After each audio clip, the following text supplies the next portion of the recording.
everyone, this is Bhargavi Prakash and welcome to our channel Mind Your Science।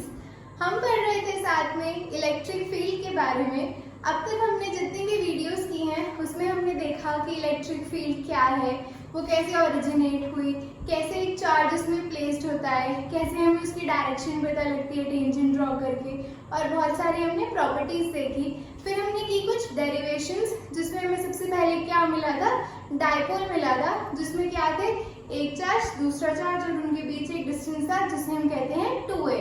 वहां से हमें मिला dipole moment जिसकी वैल्यू थी p = q × में 2a। उसके बाद हमने डेरिवेशंस की जिसमें हमने क्या निकाला, फील्ड इंटेंसिटी निकाली अलग अलग पोजिशंस पे, जैसे कि एक्सियल पे, इक्वेटोरियल पे या फिर किसी भी पॉइंट पे due to a short dipole. तो ये सारे जो हमने डेरिवेशंस किए हैं उन सब के फॉर्मूले मैंने यहाँ पर लिख दिए हैं। और ये क्यों लिखे हैं, ताकि हम जब न्यूमेरिकल करें तो ये सारे फॉर्मूले हमारे सामने हो और हम एक जल्दी से क्विक रिविजन कर लेते हैं। सबसे पहले हमने निकाली थी इलेक्ट्रिक फील्ड इंटेंसिटी। इसका फॉर्मूला था KQ/r²। K को हम क्या बोलते हैं, 1/4πε0। इसकी वैल्यू होती है 9 × 10⁹ न्यूटन मीटर स्क्वायर पर कूलम स्क्वायर। इसके बाद हमने पढ़ा फोर्स कैसे निकाल रहे थे हम लोग। इलेक्ट्रिक फील्ड इंटेंसिटी का फॉर्मूला आ रहा था force on the test charge divided by the test charge. उससे हमने क्या निकाला था, सिग्निफिकेंस पढ़ा था कि इलेक्ट्रिक फील्ड की सिग्निफिकेंस क्या है, यानी कि इंपॉर्टेंस क्या है। वहां से हमें पता लगा कि हम फोर्स निकाल सकते हैं किसी भी टेस्ट चार्ज के ऊपर, जिसका फॉर्मूला है Q × में इलेक्ट्रिक फील्ड इंटेंसिटी। उसके बाद हमने पढ़ा डायपोल मोमेंट क्या है, वो है Q × में 2a। फिर हमने एक्सियल पोजीशन पे निकाला जिसका फॉर्मूला आया 2πr/4πε0 r² - a² का होल स्क्वायर। उसके बाद हमने निकाला इक्वेटोरियल पोजीशन पे, उसमें कुछ ऐसा था, ट्रायंगल सा बन रहा था, इस पोजीशन पे हमने निकाला था। इस केस में एक्सियल में अराउंड द एक्सिस था। इसमें क्या आया, p/4πε0 r² - a² 3/2। इसके बाद हमने क्या किया, डायपोल फील्ड निकाली किसी भी पॉइंट पे due to a short dipole. हमने दोनों के शॉर्ट केसेस कंसीडर किए, उसमें क्या किया, ए को निग्लेक्ट कर दिया और जो फॉर्मूले आए उसे यहाँ पे यूज करके हमने निकाला p/4πε0 r³ × में √3 cos² θ +1। इसमें हमारे पास एक एंगल आ रहा था टेंजेंटल का जिसकी वैल्यू थी 1/2 टेंजेंट थीटा। फिर हमने टॉर्क निकाला कि अगर टॉर्क कब लगता है, जब ऐसा कुछ कपल बन रहा था, वो क्या कर रहा था, उसे अलाइन करने की कोशिश कर रहा था और वो करने की कोशिश में कुछ टॉर्क लग रही थी जिसकी वैल्यू थी Pm × sin θ। और पोटेंशियल एनर्जी हमने निकाली थी। कैसे निकाली थी, हमने वर्क डन कैलकुलेट किया था। कौन सा वर्क डन, जो उसे करना पड़ रहा है उसे अलाइन करने के लिए इलेक्ट्रिक फील्ड के साथ। उसकी वैल्यू आई P cos θ2 - cos θ1। ये सारे फॉर्मूले आप एक जगह पे लिख लीजिए ताकि आपको न्यूमेरिकल्स करने में आसानी हो। तो चलते हैं हम अपने पहले न्यूमेरिकल की तरफ।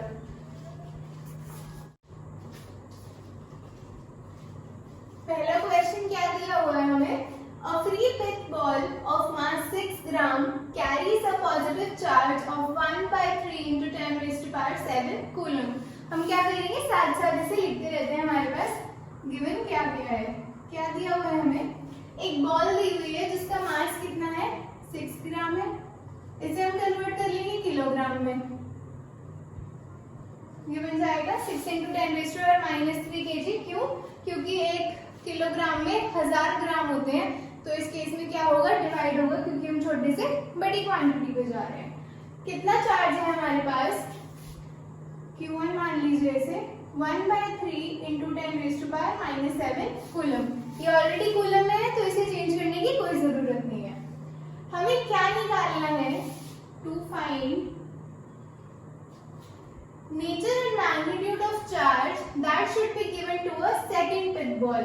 मतलब ये हमारी क्या है, पहली पिच बॉल है और हमें क्या निकालना है, मैग्नीट्यूड निकालना है चार्ज का दूसरी पिच बॉल पे, जो कहाँ पर है, 5 centimetre vertically below the former pitch ball. मतलब अगर ये हमारी बॉल 1 है तो 5 सेंटीमीटर हम नीचे है, ये है हमारी सेकंड पिच बॉल। इस पे हमें क्या निकालना है, Q2 की वैल्यू को फाइंड करना है, ताकि जो ऊपर वाली बॉल है ये क्या है, स्टेशनरी रहे या फिर फिक्स्ड रहे। ये फर्स्ट है, ये सेकंड है। अब अगर आप ध्यान से देखो, इस पे क्या है, Q1 चार्ज है, इस पे क्या है, Q2 चार्ज है, और इन दोनों के बीच का हमें क्या दिया हुआ है, डिस्टेंस दिया हुआ है, यानी कि क्या दिया हुआ है, R दिया हुआ है। तो हम R भी लिख लेंगे, 5 सेंटीमीटर। ये कितना हो जाएगा, 5 × 10⁻⁻² मीटर।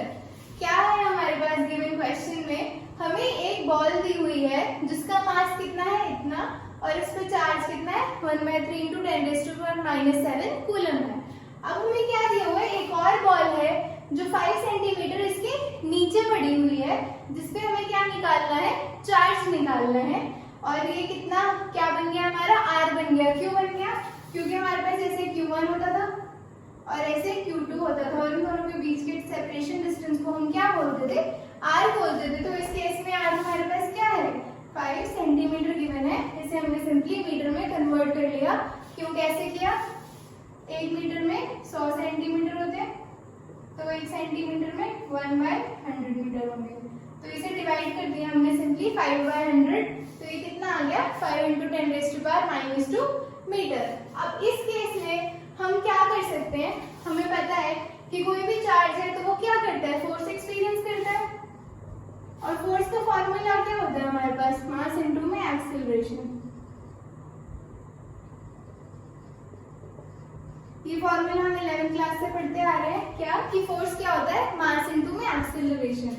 अब ये अगर ऊपर पड़ा है और हमें इसे क्या करना है, यहीं पे फिक्स रखना है। वो कैसे फिक्स रहेगा, मतलब अगर ये मेरे पास एक बॉल है, मतलब ये हवा में पड़ी है, और नीचे मेरे पास एक और बॉल है, तो इसको इतनी फोर्स लगानी पड़ेगी रिपल्सिव, ताकि ये कहाँ रहे, हवा में रहे।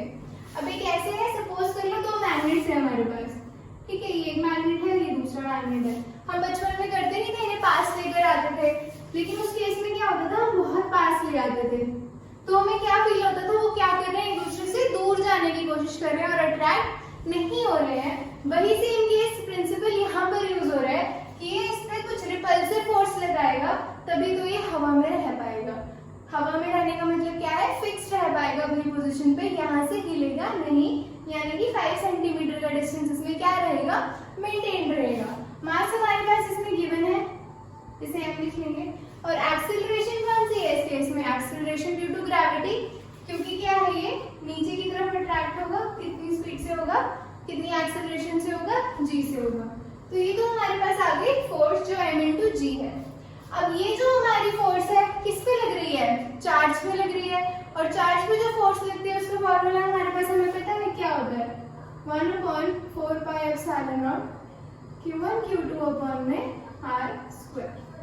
ये कौन सी फोर्स है, जो ये दोनों एक दूसरे पे लगा रहे हैं। ये फोर्स हमने क्यों निकाली, क्योंकि ये जब इस पे रिपल्सिव फोर्स लगाएगा तभी तो ये अपनी पोजीशन पे क्या रह पाएगा, फिक्स रह पाएगा।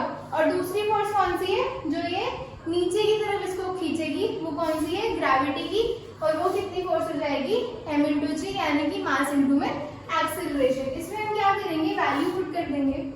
ये हो जाएगा हमारा 9 × 10⁻⁹। Q1 हमारे पास कितना गिवन है, 1/3 × 10⁻⁷ इंटू Q2 हमें यहाँ पर निकालना है, अपॉन में R का स्क्वायर, 5 × 10⁻⁻² का होल स्क्वायर, इंटू मास हमें गिवन है 6 × 10⁻³ इंटू में g कितना होता है, 9.8 मीटर/सेकंड²। तो इसमें हम क्या करेंगे, इन दोनों को आपस में मल्टीप्लाई कर लेंगे, तो हमारे पास कितना आ जाएगा,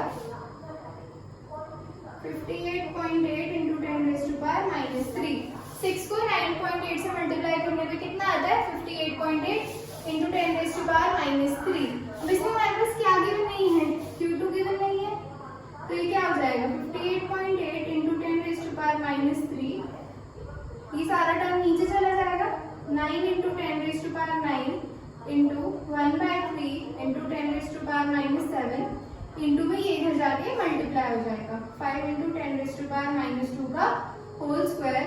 जब आप इसे सॉल्व करेंगे तो हमारे पास कितनी वैल्यू आ जाएगी, 4.90 इंटू में 10⁻⁷ कूलम।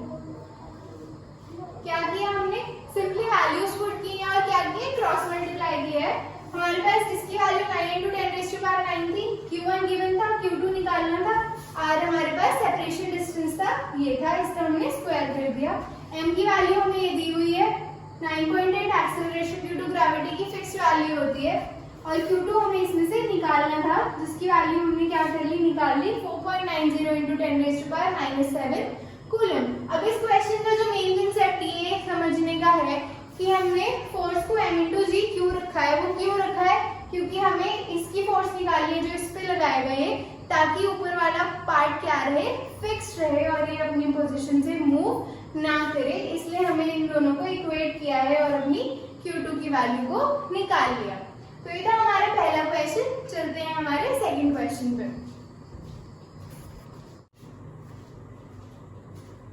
सेकंड क्वेश्चन हमारा क्या कह रहा है कि an electron falls through a distance of 1.5 centimeter in a uniform electric field of value 2 × 10⁴ Newton पर कूलम। अब इस स्टेटमेंट में हमें क्या पता है, हमें पता है कि यूनिफॉर्म इलेक्ट्रिक फील्ड क्या होती है।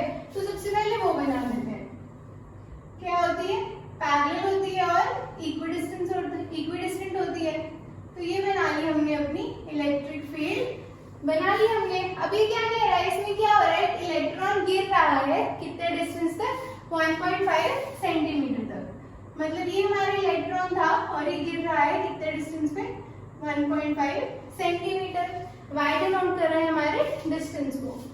अभी क्या कह रहा है, इसकी हमें वैल्यू भी दे रखी है, कितनी दे रखी है, 2 × 10⁴ न्यूटन पर कूलम। किसकी वैल्यू है ये, इलेक्ट्रिक फील्ड की। अब हमें क्या दिया है, अगर हम डायरेक्शन को क्या कर रहे हैं, रिवर्स कर रहे हैं, किसकी डायरेक्शन को, इलेक्ट्रिक फील्ड की डायरेक्शन को। पहले ये नीचे से ऊपर जा रहा था, अब इसे ऊपर से नीचे ले लो। हमने क्या कर दिया, डायरेक्शन को रिवर्स कर दिया। तो क्या हुआ, अब proton falls through the same distance, यानी कि अब क्या हो रहा है, यहाँ पर हमारे पास प्रोटॉन है और ये सेम डिस्टेंस से गिर रहा है, यानी कि 1.5 सेंटीमीटर से नीचे गिर रहा है। तो हमें करना क्या है, कंपेयर करना है time of fall in each case. क्या कंपेयर करना है, टाइम को कंपेयर करना है दोनों केसेस में, यानी कि टाइम टेकन बाय इलेक्ट्रॉन और टाइम टेकन बाय प्रोटॉन को क्या करना है, हमें कंपेयर करना है। तो पहले हम इसकी वैल्यू निकालेंगे और फिर हम इसकी वैल्यू निकालेंगे। तो इसके लिए हमें क्या करना पड़ेगा, पहले हम इलेक्ट्रॉन का केस ले लेंगे।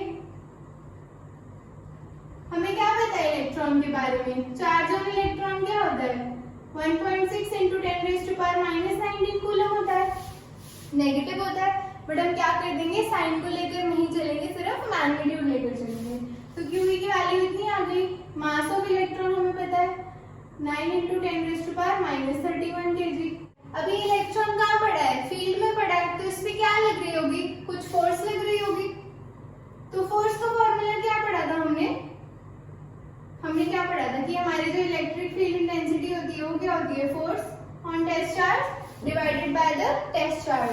इससे हम F की वैल्यू को निकाल लेंगे, वो कितनी आ जाएगी, E इंटू में Q0 आ जाएगी। E की वैल्यू हम यहाँ से पुट कर देंगे, 2 × 10⁴ इंटू में Q0 कितना है हमारे पास, ये वाला है 1.6 × 10⁻⁻19।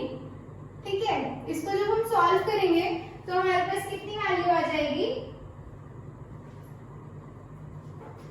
इसको हम बाद में सॉल्व कर लेंगे, इसे यहीं तक छोड़ दीजिए। अब हम क्या करेंगे, हमारे पास फोर्स आ गई, तो हमारे पास फोर्स का एक और फॉर्मूला भी तो है, वो क्या है, मास इंटू में एक्सेलरेशन।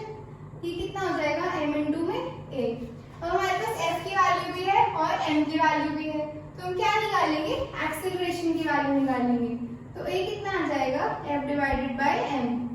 तो F की वैल्यू कितनी आ गई, 2 × 10⁴ इंटू 1.6 × 10⁻⁻19 अपॉन में मास कितना है हमारे पास, 9 × 10⁻⁻31। इसको जब हम सॉल्व करेंगे तो एक्सेलरेशन आ जाएगा 3.5 × 10⁻15 मीटर पर सेकेंड स्क्वायर। क्या किया हमने सिंपली देखा कि इलेक्ट्रॉन क्या हो रहा था, फील्ड में गिर रहा था, और हमें पता था इलेक्ट्रॉन पर चार्ज कितना होता है और इलेक्ट्रॉन का मास कितना होता है। फिर हमें एक और कंसेप्ट पता था कि अगर कोई चार्ज या इलेक्ट्रॉन या प्रोटॉन या कुछ भी इलेक्ट्रिक फील्ड में पड़ा है तो वो क्या करता है, कुछ फोर्स एक्सपीरियंस करता है। उस फोर्स की वैल्यू निकालने के लिए हमने क्या किया, ये वाले फॉर्मूले से F की वैल्यू निकाली और इसे यहाँ तक लिख दिया। इसके बाद हमने अभी पिछले न्यूमेरिकल में देखा कि फोर्स का फॉर्मूला क्या होता है, मास इनटू एक्सीलरेशन। तो यहाँ से हमारे पास क्या आ जाएगी, एक्सीलरेशन आ जाएगी, वो क्या आएगी F/m। इसकी वैल्यू कितनी आ गई, 3.5 × 10⁵ मीटर पर सेकेंड स्क्वायर। अब हमारे पास एक और फॉर्मूला होता है, किसका फॉर्मूला होता है, जो हमने मोशन में पढ़ा था। यहाँ पर कर रही हूँ मैं,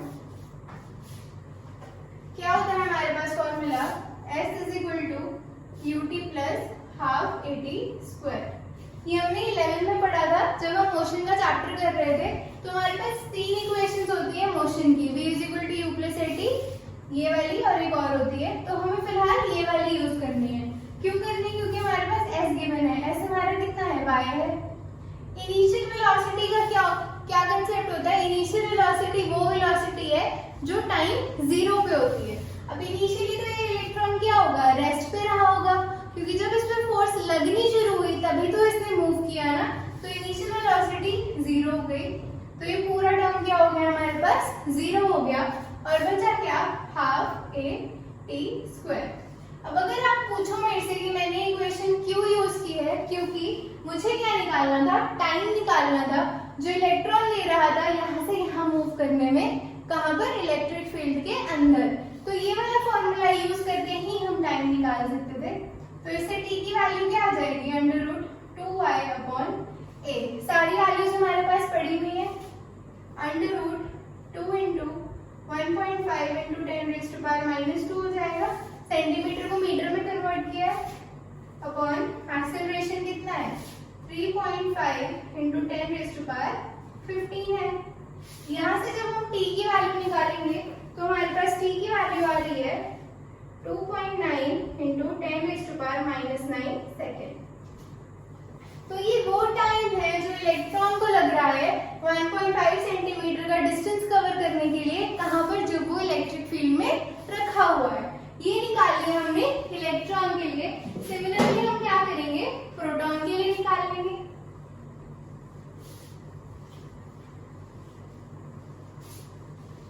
इसके लिए हमने कितना टाइम निकाला, 2.9 × 10⁻⁹ सेकेंड। और हमने यहाँ पर क्या निकाला था, अपना a निकाला था। a कितना आ रहा था इलेक्ट्रॉन के लिए हमारा, 3.5 × 10⁻15 मीटर पर सेकेंड स्क्वायर।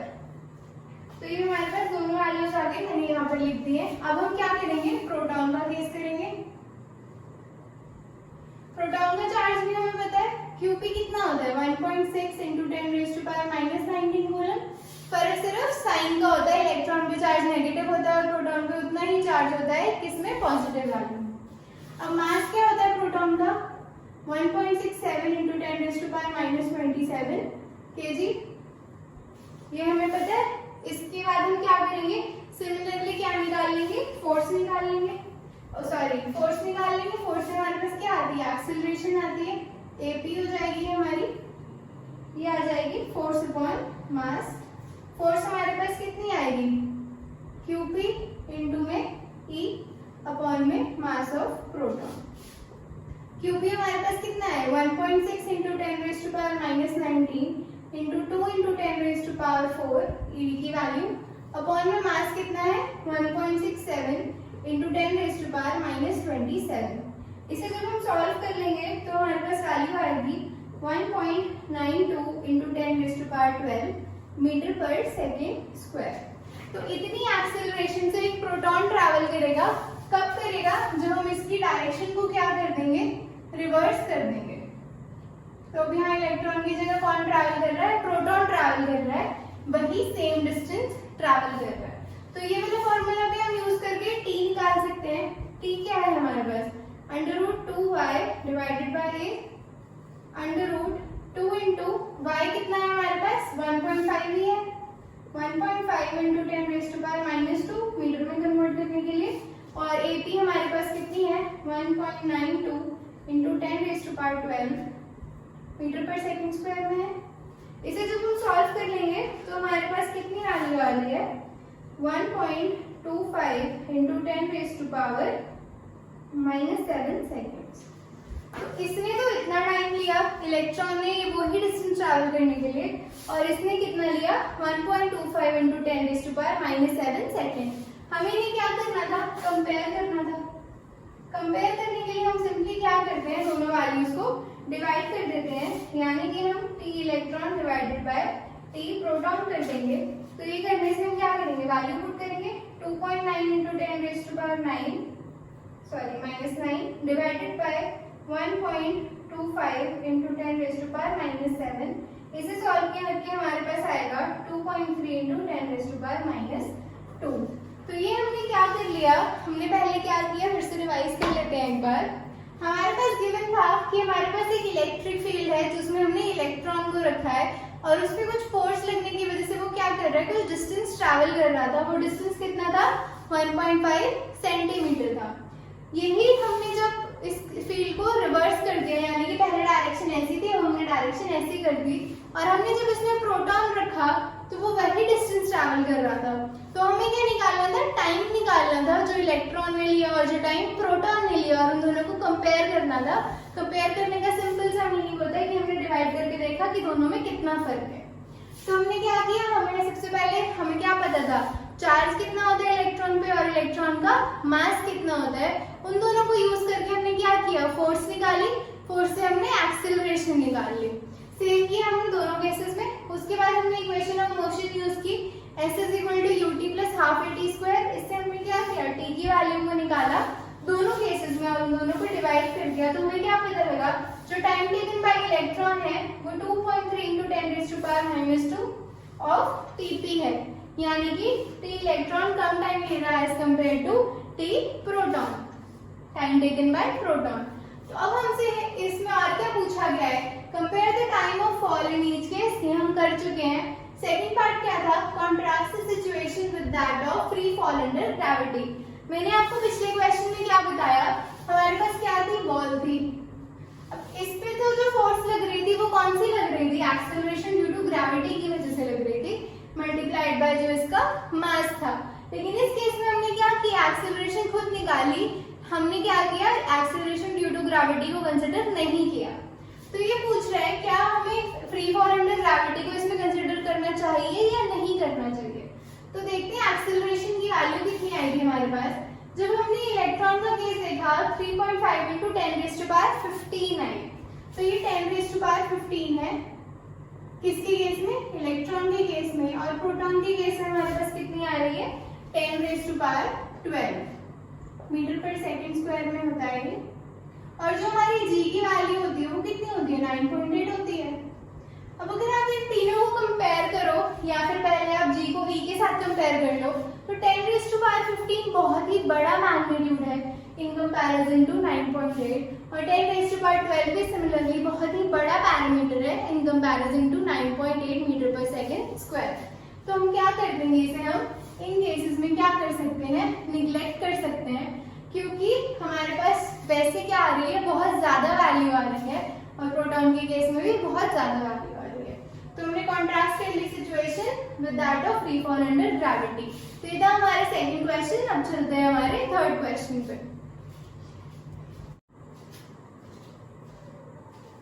अब थर्ड क्वेश्चन में हमें क्या दिया हुआ है, a small sphere of mass 1 gram carries a charge of +6 microcoulomb.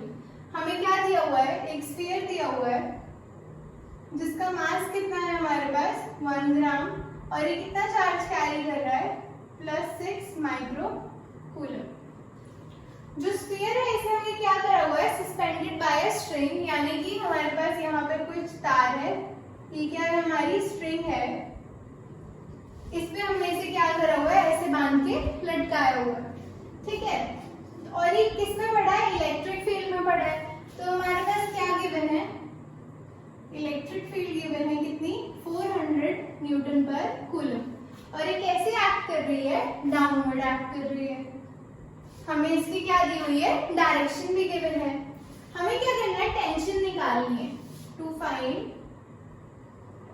Tension. What will be the tension if the charge on the sphere were -6 microcoulomb. पहले इस केस के लिए सॉल्व करते हैं, कब, जब हमारे पास कितना है, चार्ज कितना है, +6 माइक्रोकूलम। ये कितना हो जाएगा, 6 × 10⁻⁻6 कूलम। और हमारे पास मास कितना दिया हुआ है, 1 × 10⁻³ किलोग्राम हो जाएगा। ये ग्राम को हमने किलोग्राम में कन्वर्ट किया, डिवाइडेड बाय 1000, तो ये 10⁻³ हो जाएगा। अब हमें क्या दिया हुआ है कि ये कहाँ पड़ा है, इलेक्ट्रिक फील्ड में पड़ा है। इलेक्ट्रिक फील्ड में जो भी चीज पड़ी होती है उस पर क्या लगती है, फोर्स लगती है। तो सबसे पहले तो हम फोर्स निकाल लेंगे। फोर्स क्या होती है, Q0 × E।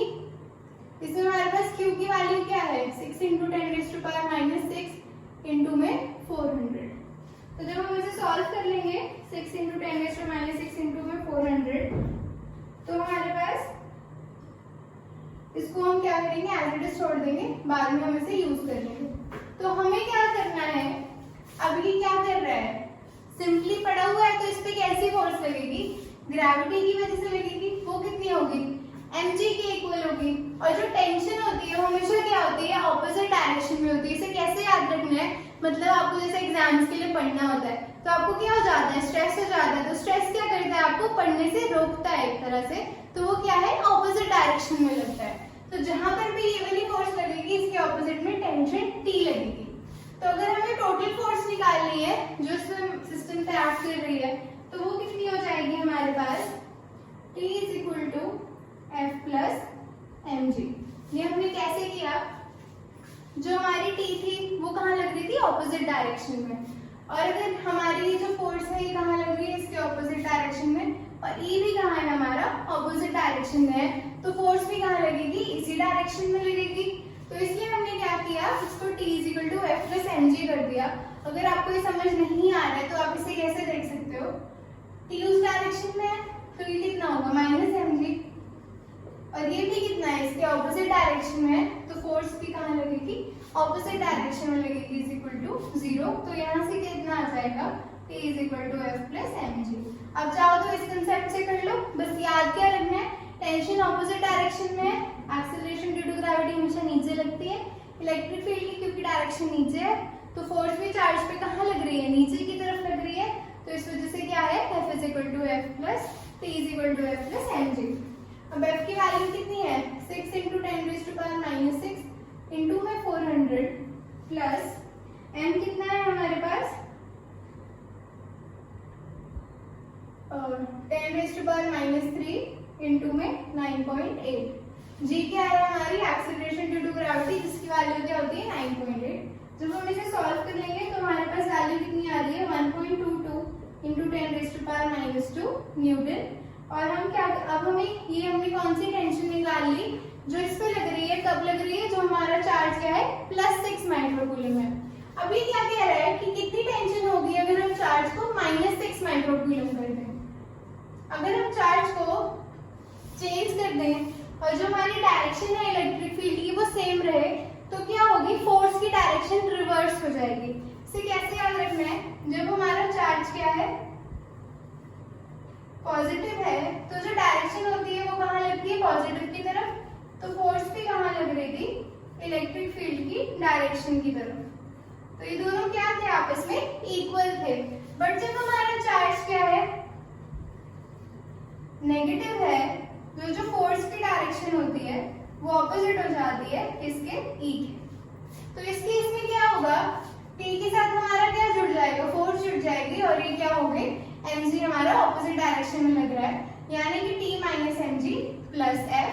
तो इससे हमारे पास क्या फॉर्मूला निकल कर आ रहा है, हमारा T + F इधर ही रह जाएगा, = में mg। तो ये वाला फॉर्मूला यूज करेंगे हम इस केस में, फॉर -6 माइक्रोकूलम चार्ज। तो इसमें हमारे पास क्या हो जाएगा, T + F = mg। T हमें निकालना है तो क्या हो जाएगा, mg - F। m हमारे पास वापस से कितना है, 10⁻³ और कोई वैल्यू चेंज नहीं हुई है, इंटू 9.8 माइनस फोर्स हमारी कितनी है, 6 × 10⁻⁻6 इंटू में 400। तो जब हम इसे सॉल्व करेंगे तो हमारे पास कितनी वैल्यू आ रही है, 74 × 10⁻⁻4 न्यूटन।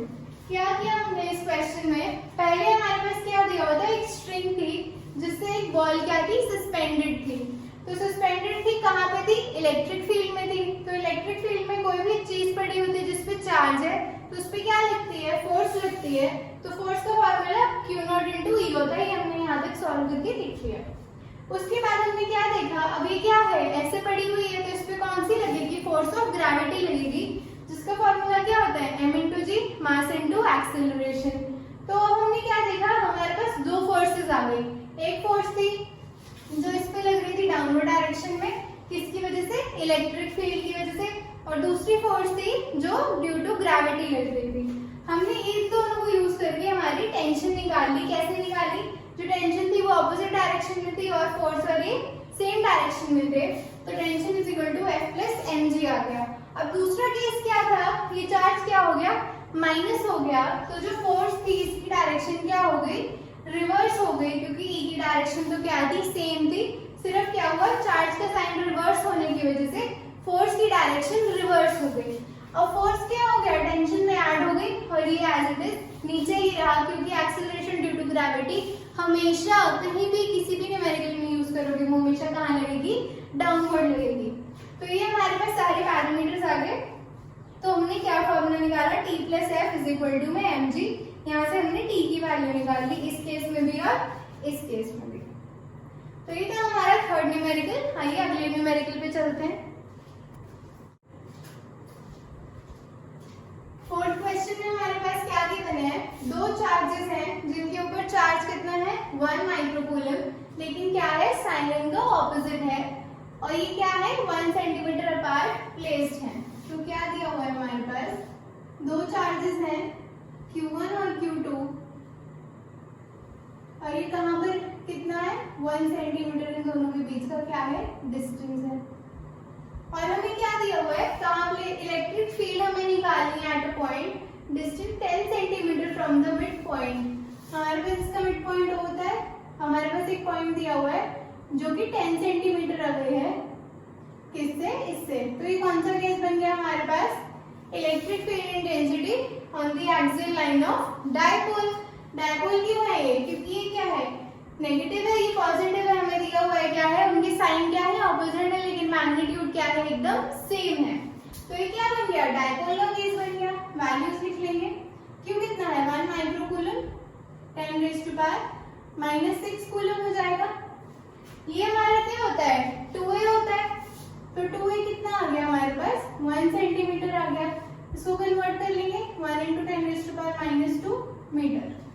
और ये हमारे पास क्या होता है, R होता है, कितना है, 10 सेंटीमीटर है, 10 × 10⁻⁻² मीटर, ये कितना आ जाएगा, 10⁻⁻1 मीटर। इसकी वैल्यू 1 है, -2 + 1 कितना होता है, -1 मीटर। अब ये सारी वैल्यू हम किस में पुट कर देंगे, फॉर्मूले में पुट कर देंगे। क्या फॉर्मूला होता है हमारे पास, 2πr / 4πε0 r² - a² सारी वैल्यूज हमारे पास है। 2 × p क्या होता है, q × 2a,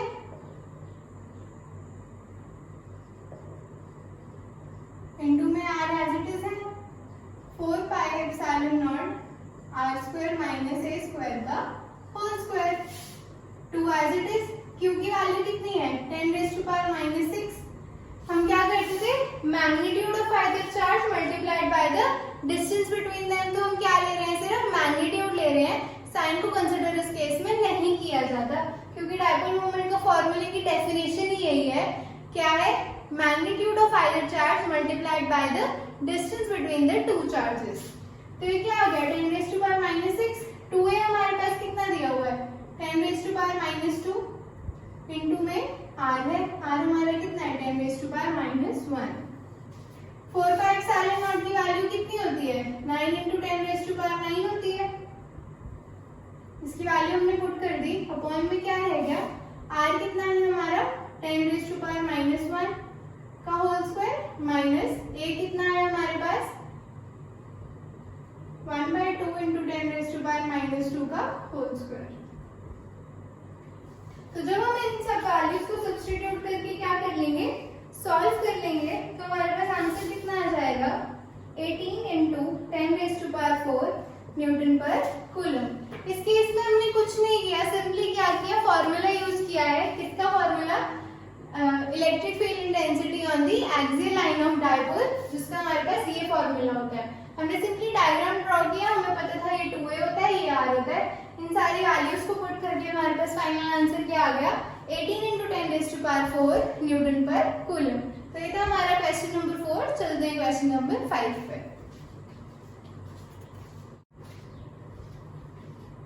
फिफ्थ क्वेश्चन में क्या गिवन है? दो चार्जेस गिवन है, इसमें भी क्या है, एक पॉजिटिव है और एक नेगेटिव है, और इन दोनों के बीच का डिस्टेंस दिया हुआ है।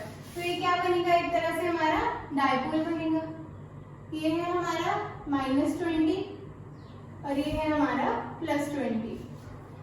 क्या दिया हुआ है? इन दोनों के बीच का डिस्टेंस 1 सेंटीमीटर दिया हुआ है। ये डिस्टेंस हमारा क्या होता है? 2a होता है। तो 2a कितना है हमारा? 1 सेंटीमीटर है। हमें क्या करना है? इलेक्ट्रिक फील्ड निकालनी है on the equatorial line. Equatorial line कौन सी लाइन होती है? जो सेंटर से पास करती है और उस लाइन की क्या होती है? परपेंडिकुलर होती है। तो यानी कि हमें इस पॉइंट P पे क्या निकालनी है? अपनी इलेक्ट्रिक फील्ड इंटेंसिटी निकालनी है, और इसका डिस्टेंस हमें कितना दिया हुआ है? 50 सेंटीमीटर। ये हमारा क्या हो गया? R हो गया। वैल्यूज लिख लेंगे। Q कितना है? 20 माइक्रोकूलम। 20 × 10⁻⁻6 कूलम हो जाएगा, क्योंकि एक कूलम में 10⁻6 माइक्रोकूलम होते हैं। उसके बाद कितना है? 2a दिया हुआ है 1 सेंटीमीटर। ये कितना हो जाएगा? 1 × 10⁻⁻2 मीटर हो जाएगा। और r कितना है हमारे पास? 50 सेंटीमीटर। ये कितना हो जाएगा? 50/100। इसे हम क्या लिख सकते हैं? 1/2 मीटर। अब इस क्वेश्चन में ध्यान देने वाली बात क्या है? जो हमारा 2a है वो क्या है? बहुत ही छोटा है। किससे? r से। क्या बोला मैंने? 2a क्या है? छोटा है r से। कैसे है? 10⁻⁻2 क्या होता है? बहुत ही छोटा है। किससे? 0.5 से। -2 का मतलब क्या हुआ? 1/100, और ये क्या है? सिर्फ 5/10 है। तो ये वाली वैल्यू क्या है? बहुत ही छोटी है। किसके कंपैरिजन में? हमारे r के कंपैरिजन में। और ये कौन सा केस होता है हमारा? शॉर्ट डायपोल का। शॉर्ट डायपोल में क्या होता है? 2a is very very less than r। तो हम इस केस में क्या फॉर्मूला यूज करेंगे? इक्वेटोरियल का फॉर शॉर्ट डायपोल। हम पूरा फॉर्मूला लगाने के बजाय क्या करेंगे? सिंपली इक्वेटोरियल पॉइंट पे फील्ड इंटेंसिटी निकालने की कौन सा फॉर्मूला यूज करके? शॉर्ट डायपोल का फॉर्मूला यूज करके। तो ये कितना आ जाएगा? 1/4πε0 r³ इंटू में p होता है। ठीक है, 1/4πε0 की वैल्यू क्या है? 9 × 10⁻⁹। p क्या है? q इंटू 2a है, अपॉन में r³ है। 9 × 10⁻⁹ q हमारी कितना है? 20 × 10⁻⁻6 इंटू में 2a की वैल्यू कितनी है? 10⁻⁻2 अपॉन में r हमारा कितना है? 1/2 का होल क्यूब। जब आप लोग इसे सॉल्व कर लेंगे तो हमारे पास कितनी वैल्यू आ रही है इसकी? 1.44 × 10⁴ न्यूटन पर कूलम। तो ये है हमारा केस। क्या किया हमने इस क्वेश्चन में? दो चार्जेस गिवन थे जिनका क्या था? साइन ऑपोजिट थे, और इन दोनों के बीच का डिस्टेंस दिया हुआ था। तो हमें क्या पता लग गया कि ये क्या है? डायपोल है। फिर हमने क्लियरली लिखा है कि इक्वेटोरियल लाइन पर हमें क्या करनी है? फील्ड इंटेंसिटी निकालनी है। हमने सेंटर से एक परपेंडिकुलर लाइन ड्रॉ की, उसे नाम दे दिया पॉइंट P। ये पॉइंट का डिस्टेंस हमें दिया हुआ था, जो कि r होता है कितना? 50 सेंटीमीटर। हमने सारी वैल्यूज लिखी और हमने देखा कि जो 2a है वो क्या है? 10⁻⁻2 मीटर है, और ये क्या है? सिर्फ 1/2 मीटर है। तो ये वाली जो वैल्यू थी बहुत ही छोटी है। किससे? हमारे r से। मतलब ये वैल्यू बहुत ही छोटी है हमारे r की वैल्यू से। तो हमने क्या किया? शॉर्ट डायपोल का फॉर्मूला लगाया। वो क्या था? P/4πε0 इंटू में r³। तो इसमें हमने सारी वैल्यूज पुट किया और हमारे पास फाइनल आंसर आ गया 1.44 × 10⁴ न्यूटन पर कूलम। तो ये था हमारा क्वेश्चन नंबर 5। क्वेश्चन नंबर 6 पे चलते हैं। अब 6th क्वेश्चन में हमारे पास क्या है? हमें क्या करना है? इलेक्ट्रिक इंटेंसिटी निकालनी है। फिर से कहाँ पर? Due to dipole movement. अब इसमें हमें गिवन क्या है? हमें P दिया हुआ है।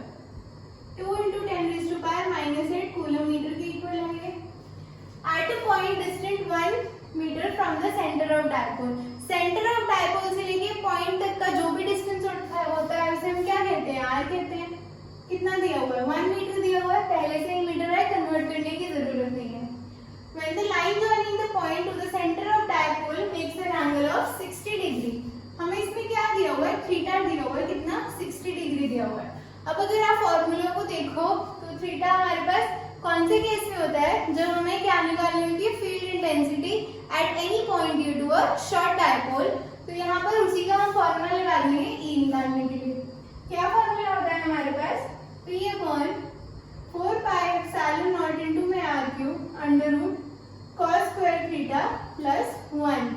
P की वैल्यू पहले 1 अपॉन 4 पाई एप्सिलॉन नॉट की लिख लेते हैं, इनटू में P है 2 into 10 raise to power minus 8 upon में r कितना है 1 का cube into cos square 60 degree plus 1। जब हम इसको सॉल्व करेंगे, हम cos की 60 की वैल्यू रख देंगे, उसका स्क्वायर कर देंगे, तो हमारे पास फाइनल आंसर निकल कर आ रहा है 238.1 न्यूटन पर कूलम। क्या किया हमने इस क्वेश्चन में, बहुत ही आसान था ये। हमारे में मैग्नीट्यूड निकालना था इलेक्ट्रिक इंटेंसिटी का। कहाँ पर हमें क्या दिया हुआ है, P भी डायरेक्ट दिया हुआ है ना, इसमें हमें Q इंटू 2A करने की जरूरत पड़ी क्योंकि डायरेक्ट हमें Q इंटू 2A दिया हुआ था। फिर हमारे पास क्या था, सेंटर से डिस्टेंस दिया हुआ था। और सेंटर से डिस्टेंस एक्सियल के केस में भी क्या होता है, ये हमारा होता है, यहाँ पॉइंट P होता है। तो सेंटर से जो डिस्टेंस होता है उसे हम क्या कहते हैं, R कहते हैं। तो हमारे पास R गिवन था 1 मीटर और थीटा सिर्फ एक ही केस में था। कौन से केस में, electric field at any point due to a short dipole. तो हमने वही फॉर्मूला यूज करके अपनी निकाल ली इलेक्ट्रिक फील्ड इंटेंसिटी, सारी वैल्यूज इसमें पुट करके। तो ये था क्वेश्चन नंबर 6। आइए चलते हैं क्वेश्चन नंबर 7 पे। अब ये जो क्वेश्चन है इसमें हमें क्या दिया हुआ है, 2 charges plus minus 10 microcoulomb are placed 5 mm apart. ये था हमारा पहला चार्ज, ये था दूसरा चार्ज, इनके बीच का डिस्टेंस 2a कितना दिया हुआ है 5 mm। इसे हमने कन्वर्ट करके लिख लिया मीटर में। Determine the electric field at a point shown on the axis of dipole 15 cm away from its center। हमें क्या दिया हुआ है, 15 सेंटीमीटर की दूरी पर एक पॉइंट दिया हुआ है जिसे हमने P का नाम दिया हुआ है। हमें क्या करना है, इस पॉइंट पे क्या निकालनी है, हमारी इलेक्ट्रिक फील्ड इंटेंसिटी निकालनी है। और हमें एक पॉइंट Q दिया हुआ है, वो भी क्या है 15 सेंटीमीटर अवे फ्रॉम O है। O से Q का डिस्टेंस कितना दिया हुआ है, फिर से इसे हम क्या कहते हैं, R कहते हैं। वो कितना है 15 सेंटीमीटर, मीटर में कन्वर्ट करने पे 15 into 10 raise to power minus 2 metre. हमें क्या निकालना है, इस पे भी क्या निकालनी है, अपनी इलेक्ट्रिक फील्ड इंटेंसिटी निकालनी है। अब ये वाला केस कौन सा है, ये एक्सियल का। ये एक्सियल का फॉर्मूला हमें पता है क्या होता है, 1/4 pi epsilon naught 2pr upon r square minus a square का होल स्क्वायर। ये वाला फॉर्मूला यूज हो जाएगा। 9 into 10 raise to power 9 into 2 into Q into में 2a इंटू में r upon r square minus a square का whole square. 9 into 10 raise to power 9 into 2 into Q की value कितनी है हमारे पास, -10 प्लस -10 माइक्रोकूलम है। हम क्या लेंगे, सिर्फ मैग्नीट्यूड लेंगे इंटू 10 रेज़ टू पावर -6। ये क्या हो जाएगा 10 raise to power 1 minus 6 10 raise to power -5 coulomb हो जाएगा। सिंपली हमने पावर्स को क्या करके ऐड करके इसे सिंपलीफाई किया। इसकी पावर 1 है, इसकी पावर -6 है, 1 माइनस 6 -5 होता है। तो 10 रेज़ टू पावर -5 इंटू में 2 है, कितना है हमारा, ये लिखा हुआ है 5 into 10 raise to power -3 into में हमें क्या चाहिए r कितना है हमारा 15 इंटू 10 रेज़ टू पावर -2। यहाँ पर मल्टीप्लाई कर देते हैं 15 into 10 raise to power -2 upon में क्या है r कितना है हमारे पास, फिर से ये हमारा r है 15 इंटू 10 रेज़ टू पावर -2 का whole square minus 2 a raise to 5/2 into 10 raise to power -3 का होल स्क्वायर, इस पूरे का वापस से होल स्क्वायर। तो ये हमारे पास क्या आ रही है, a की वैल्यू आ जाएगी कौन सी, जो पॉइंट P पे लग रही है। P हमारा कौन सा है, एक्सियल पॉइंट है। तो हमने ये एक्सियल सारी वैल्यूज पुट करने पे निकाल दी। तो इसकी वैल्यू हमारे पास निकल कर कितनी आएगी 2.67 इंटू में 10⁵ न्यूटन पर कूलम। आप क्या करोगे, इसे ऐसे निकाल सकते हो, या फिर अगर आप थोड़ा सा और कॉमन सेंस लगाओ इसमें, तो इसमें भी क्या है हमारा 2a कितना है 10⁻³ मीटर है, और r कितना है हमारा 10⁻² मीटर है। तो आप इसमें भी क्या कर सकते हो, शॉर्ट डायपोल का केस लगा सकते हो। क्यों लगा सकते हो, क्योंकि 2a क्या है, बहुत ही छोटा है r से। उस केस में क्या हो जाएगा, ये फॉर्मूला रिड्यूस हो जाएगा और क्या बन जाएगा हमारा, हम क्या करेंगे, इतना बड़ा सॉल्व करने की बजाय हमने सिंपली क्या कर लिया, शॉर्ट डायपोल का केस कंसीडर कर लिया, जिसमें हमारे पास फॉर्मूला क्या आ जाता है 1/4πε0 p/r क्यूब। यही फॉर्मूला आता है हमारे पास। अपॉन में सॉरी 2p आएगा, 2p as it is, a क्या हो जाएगा निगलेक्ट, e क्या हो जाएगा r³। तो हम वो पूरा सॉल्व करने की बजाय ये वाला फॉर्मूला ले लेंगे। क्यों लिया हमने, क्योंकि 2a क्या है, बहुत ही छोटा है, किससे, r से। तो इसमें वैल्यू पुट करेंगे 9 × 10⁹ इंटू 2, क्यू कितना है हमारे पास 10⁻⁵ इंटू 2a कितना है हमारा 5 इंटू 10⁻³ अपॉन में r की वैल्यू कितनी है 15 इंटू 10⁻², इसका क्या है होल क्यूब। तो इसको जब हम सॉल्व करेंगे तो वैल्यू कितनी आ रही है हमारे पास 2.67 इंटू 10⁵ न्यूटन पर कूलम। तो ये तो हमारी कौन सी वैल्यू आ गई, जो p पे लग रही है, और ये कहाँ लगेगी, इस डायरेक्शन में लगेगी, क्योंकि पॉजिटिव का इफेक्ट ज्यादा होता है, इसलिए पॉजिटिव की तरफ ही होती है इसकी इलेक्ट्रिक फील्ड की जो नेट डायरेक्शन आती है। अब इसी के लिए हम क्या करेंगे, क्यू पे निकालेंगे। तो क्यू के लिए कौन सा फॉर्मूला लगेगा, इक्वेटोरियल वाला। अब इक्वेटोरियल के केस में भी हम क्या करेंगे, सीधा ही शॉर्ट डायपोल का केस कंसीडर कर लेंगे, क्योंकि हमें क्या करना है, इतनी लंबी कैलकुलेशन करने की कोई जरूरत नहीं है। तो हम ये इक्वेटोरियल निकालेंगे। शॉर्ट डायपोल के लिए क्या वैल्यू होती है 1/4πε0 p/r³। हम सिंपली इसमें क्या कर देंगे, वैल्यूज पुट कर देंगे। तो ये कितना आ जाएगा 9 इंटू 10⁻⁹, या तो आप इससे वैल्यू पुट कर लो 9 इंटू 10⁻⁹ इंटू में q इंटू 2a करोगे, अपॉन में r³ करोगे, या फिर हमें क्या पता है, हमें एक प्रॉपर्टी पता है। क्या प्रॉपर्टी है वो, जो हमारा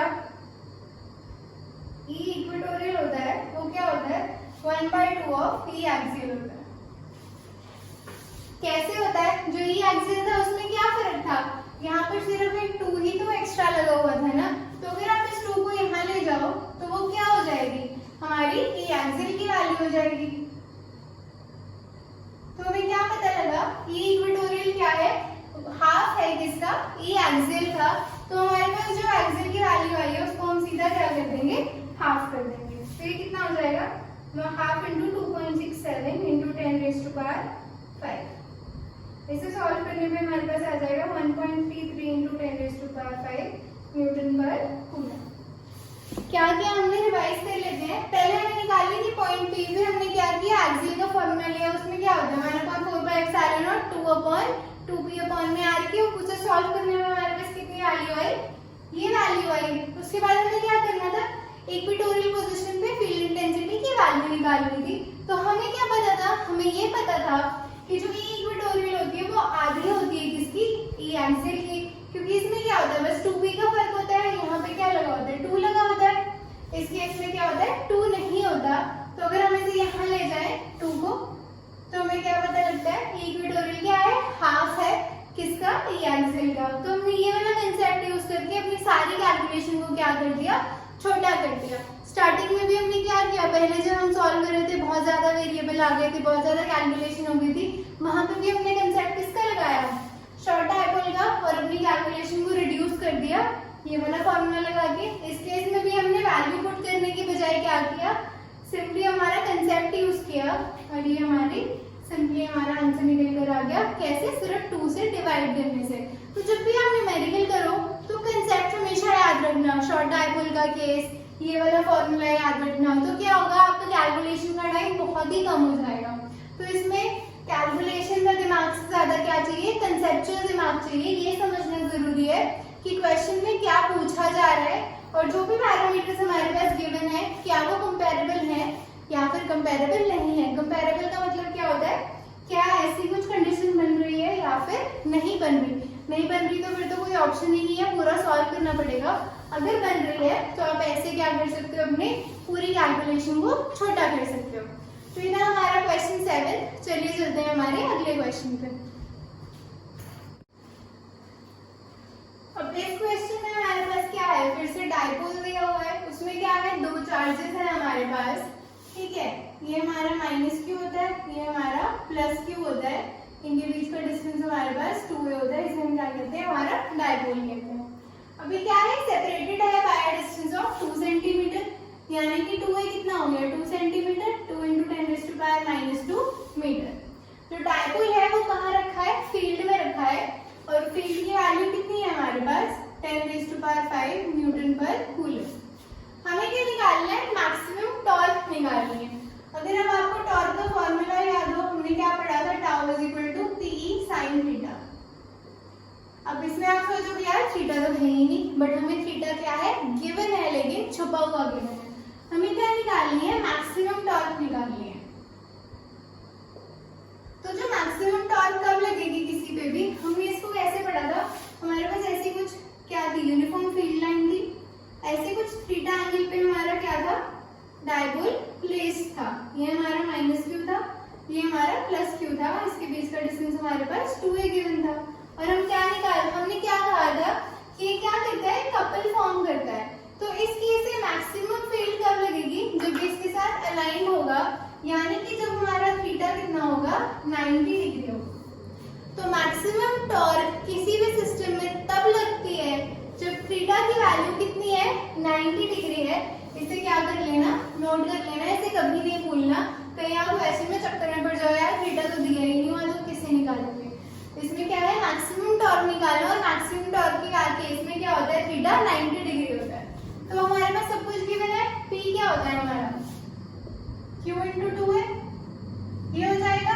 E की वैल्यू भी हमारे पास यहाँ पर क्या है, गिवन है। तो हम क्या करेंगे, फॉर्मूला पुट करेंगे, क्या आ जाएगा, Q × 2a × में E sin 90। Q की वैल्यू कितनी है हमारे पास, 0.1 × 10⁻⁻6 हो जाएगा। माइक्रो कूलम है, हमने किस में कन्वर्ट कर लिया, कूलम में। 2a की वैल्यू कितनी है, 2 × 10⁻⁻2। E की वैल्यू भी गिवन है 10⁵, और sin 90 कितना होता है, 1 होता है। जब आप इसे सॉल्व करोगे तो हमारे पास कितनी वैल्यू आ जाएगी, 2 × 10⁻⁻4 न्यूटन मीटर। तो ये क्या केस किया हमने, टॉर्क निकाली, कौन सी टॉर्क, मैक्सिमम टॉर्क निकाली डाइपोल के लिए। डाइपोल का कंसेप्ट क्लियर था, Q × 2a हमारा डाइपोल मोमेंट आ जाता है, Q गिवन था, 2a गिवन था, डाइपोल मोमेंट आ गया। E की वैल्यू भी गिवन थी, सिर्फ इसमें कंसेप्ट किसका था कि थीटा कैसे निकलेगा। थीटा क्या है हमारा, 90 डिग्री, किस केस में, जब मैक्सिमम टॉर्क लग रही है।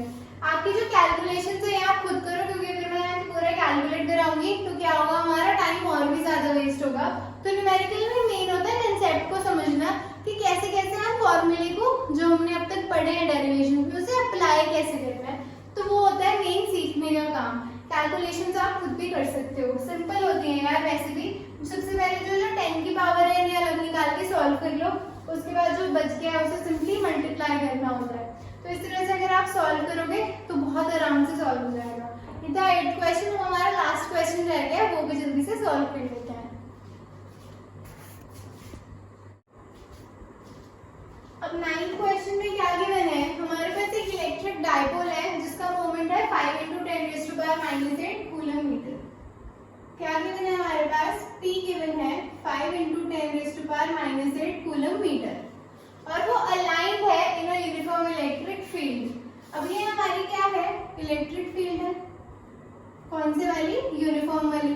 अब अलाइंड का मतलब क्या हुआ, जो हमारा थीटा है वो क्या है, इनिशियली 0 है, तो θ1 क्या हो गया हमारा, 0 हो गया। कैसे हो गया, हम क्या करते थे, इसे थीटा एंगल भी कुछ रखते थे, ठीक है, वो हमारा क्या होता था, θ1 होता था। बट ये क्या कह रहा है, वो क्या है, अलाइंड है, यानी कि सही से रखी हुई है।